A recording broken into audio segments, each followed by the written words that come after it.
తిరువన్నామలైలో రమణ మహర్షి గారి సన్నిధిలో మురుగనార్ అనేటువంటి ఒక మహా తమిళ కవి, గొప్ప సాధకుడు. ఇంకా రమణ మహర్షి యొక్క ఆ తపస్సుని పూర్తిగా అర్థం చేసుకున్నటువంటి వ్యక్తుల్లో నలుగురు ఐదుగురు ఉన్నారు. జగదీశ్వర శాస్త్రులని ఒక ఆయన, కావ్యకంఠ గణపతి ముని అని ఒక ఆయన, ఇలా మురుగనారని, ఇలా ఒక నలుగురు ఐదుగురు ఉన్నారు. ఈ నలుగురు ఐదుగురులో ఈ మురుగనార్ అనే ఆయన తమిళ కవి. ఈ కావ్యకంఠ గణపతి శాస్త్రి గారు ఏంటంటే అటు సంస్కృతము ఆంధ్ర, విజయనగరం జిల్లాకు సంబంధించినటువంటి వ్యక్తి. అక్కడికి వెళ్ళి ఆయన స్థిరపడిపోయారు. ఆయన పేరు నాయన అని పిలుస్తారు. ఆయన కావ్యకంఠ గణపతి ముని నాయన అని పిలుస్తారు.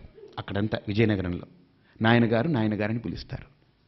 ఈయన వెళ్ళగానే రమణ మహర్షి ఆయన చూసి నాయనా అన్నారట. అసలు సంబంధమే లేదు వాళ్ళిద్దరికీ. అనంగానే ఈయన నిశ్చేష్టుడైపోతాడు, ఈయన స్తబ్దుడైపోతాడు, జడీభూతమైపోతాడు. మళ్ళీ రాడు, తిరిగి అక్కడే ఉండిపోయాడు ఆయన.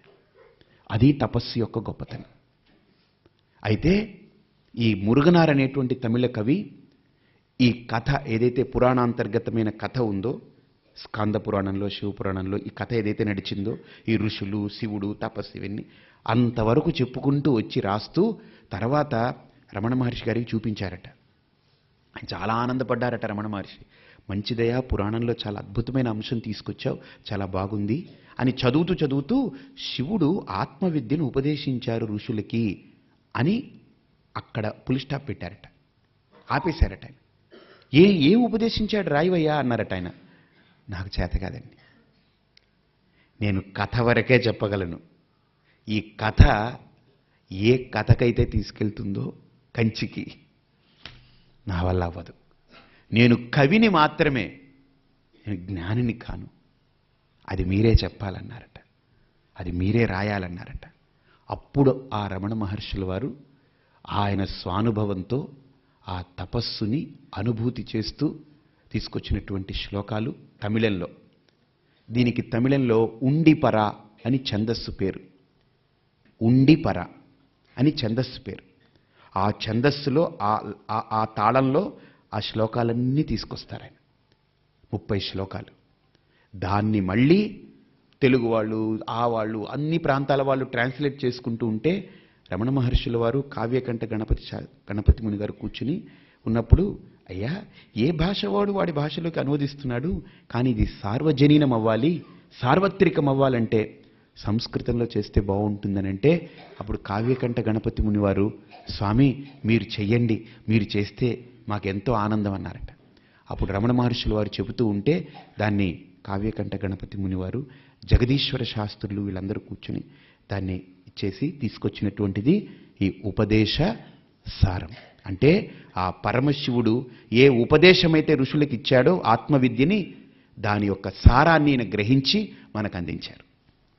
ఈయన ఉపదేశం ఇవ్వలేదు, గుర్తుపెట్టుకోండి. ఏమిచ్చారు మనకు? సారం. మనకి ఈయన పండు ఇవ్వలేదు, అరటి పండు ఇవ్వలేదు. ఆయన తొక్క తీసి దాంట్లో ఉండేటువంటి మిగతావన్నీ తీసేసి పండునే మనకిచ్చాడు. ఆయన పండునిస్తే మళ్ళీ ఏం చేయాలో తెలుసో పాపం, అందుకని అన్నీ తీసి ఒలిచి నోట్లో పెట్టారనమాట. అందుకని దీనికి పేరు ఉపదేశ సారమని. ఇది ఉపదేశం మాత్రం కాదు. మీరందరూ ఏమండి మేము పలానా గురువుగారి దగ్గర ఉపదేశం పొందామండి, పలానా గురువుగారి దగ్గర ఉపదేశం పొందామండి అని అంటారు. కానీ ఈరోజు మీరు పొందబోయేది ఈ రోజు నుండి ఉపదేశం కాదు, ఉపదేశ సారం. కాబట్టి ఈ ఉపదేశ సారాన్ని మనకు ఈ రకంగా ప్రారంభించారు. అయితే ఏ గ్రంథమైన ప్రారంభించేటప్పుడు మనకు ఒక సాంప్రదాయం ఉంది. ఏంటనంటే ఒక సాంప్రదాయమైన శైలిలో ప్రారంభమవ్వాలి గ్రంథం.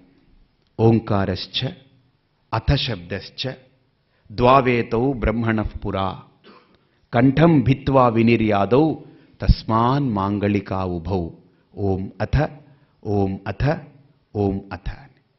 అంటే ఈ ప్రకృతి ముందు తయారవ్వక ముందు ఆ బ్రహ్మగారు మొట్టమొదట తపస్సు చేసి ఒక అక్షరం ఉచ్చరించారట. ఏంటి? ఓం అని. అదే మొట్టమొదట పుట్టినటువంటి శబ్దం. ఈరోజు సైంటిస్టులు అందరూ కూడా అంటారు, అసలు ఈ ప్రకృతికి ప్రధానమైనటువంటి మూలతత్వం శబ్దము, ప్రకాశము, సౌండ్ అండ్ లైట్. ఇవే ప్రకృతి అంటే, ఇంకేం లేదు. ఇప్పుడు మనం కూడా అంతే, శబ్దాత్మకం మన శరీరం. మీ 2 చేతులతోటి మీరు శ్రద్ధగా వినండి. ఇలా మీ 2 చెవులు ఉంటాయి కదా, ఈ బటన్స్ లాగా ఉంటాయి, దీన్ని బాగా నొక్కండి కొద్దిగా. అంటే ఆ సౌండ్ అనుభూతి పొందడం కోసం నేను చెప్తున్నాను. మీ లోపల ఉండేదంతా శబ్ద ప్రకృతి, రెండోదేం లేదు.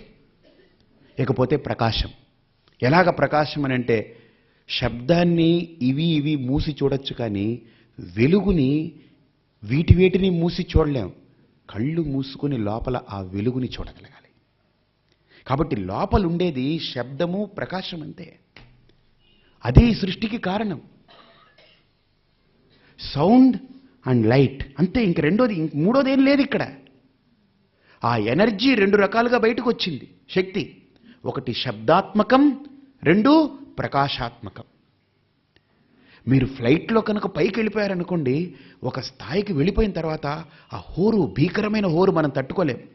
వెలుగు, హోరు, ఇవి రెండే కనిపిస్తాయి, ఇంకేం రూపాలు కనపడవు అక్కడ. అదే ప్రకృతి. పైకి వెళ్లే కొద్దీ రూపాలు ఉండవండి. ఈ రూపాలన్నీ కింద ఉన్నంత వరకే.